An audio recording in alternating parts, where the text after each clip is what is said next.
এই মুহূর্তের সবচেয়ে বড় খবর, রবিবার 7ই সেপ্টেম্বর রাতেই শুরু হতে চলেছে চন্দ্রগ্রহণ।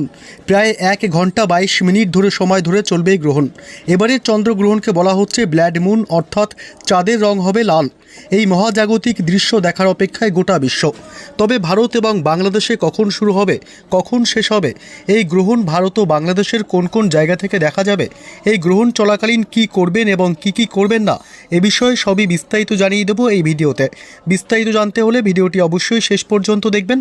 আর সবার আগে সবার প্রথম এমনই লেটেস্ট খবরগুলি জানতে ভিডিওটিতে একটি লাইক করবেন, চ্যানেলটি সাবস্ক্রাইব করে আমাদের সঙ্গে থাকবেন। 7ই সেপ্টেম্বর রবিবার আকাশে চোখ রাখলেই দেখা যাবে চাঁদের পূর্ণগ্রাস গ্রহণ।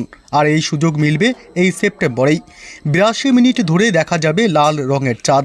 গ্রহণের প্রক্রিয়া চলবে আরও বেশি সময় ধরে। তার জেরে আকাশে দেখা যাবে লাল রঙের চাঁদ, যাকে বলে ব্লাড মুন। আবার এই দিনে শুরু হবে পিতৃপক্ষ।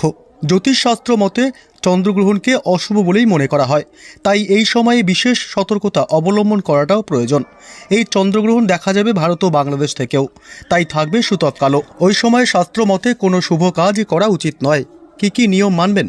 চন্দ্রগ্রহণ শুরু হবে 7ই সেপ্টেম্বর রাত 9:58 শেষ হবে 8ই সেপ্টেম্বর রাত 1:26 স্থানীয়ভাবে এই গ্রহণের স্থায়িত্ব হবে 3 ঘন্টা 28 মিনিট 2 সেকেন্ড। যেহেতু গ্রহণ ভারতে দৃশ্যমান হবে, তাই এর সূতক কালো মান্য করা হবে। সাধারণ সূতক শুরু হবে 7ই সেপ্টেম্বর দুপুর 12:19 সমাপ্তি হবে 8ই সেপ্টেম্বর রাত 1:26। শিশু, বৃদ্ধ এবং অসুস্থ ব্যক্তিদের জন্য সূতক শুরু হবে সন্ধ্যা 6:36 শেষ হবে গ্রহণ শেষ হওয়ার সঙ্গে। হিন্দু বিশ্বাস অনুযায়ী সূতকের সময়ে পৃথিবীর পরিবেশ অশুদ্ধ হয়ে যায়, তাই অশুভ প্রভাব থেকে বাঁচার জন্য বিশেষ সতর্কতা অবলম্বন করা উচিত। পুজো, হোম, যজ্ঞ, কোনো মূর্তি প্রাণ প্রতিষ্ঠা, বিয়ে, গৃহপ্রবেশ ইত্যাদি শুভ কাজে না করাই ভালো।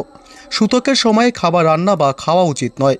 চুল কাটা, নখ কাটা, দাড়ি কামানো বা শরীর পরিষ্কারের কাজ এই সময়ে করা থেকে বিরত থাকুন। অপ্রয়োজনীয় ভ্রমণ, বিশেষ করে দীর্ঘ সফর এড়িয়ে চলা উচিত। নতুন ব্যবসা, প্রকল্প বা বিনিয়োগ শুরু করা নিষেধ। মাংস, মদ, রসুন, পেঁয়াজ ইত্যাদি তামসিক খাদ্য এড়িয়ে চলা ভালো। গর্ভবতী মহিলারা সূতকের সময়ে সূচ, ছুরি বা ধারালো বস্তু ব্যবহার করা উচিত নয়।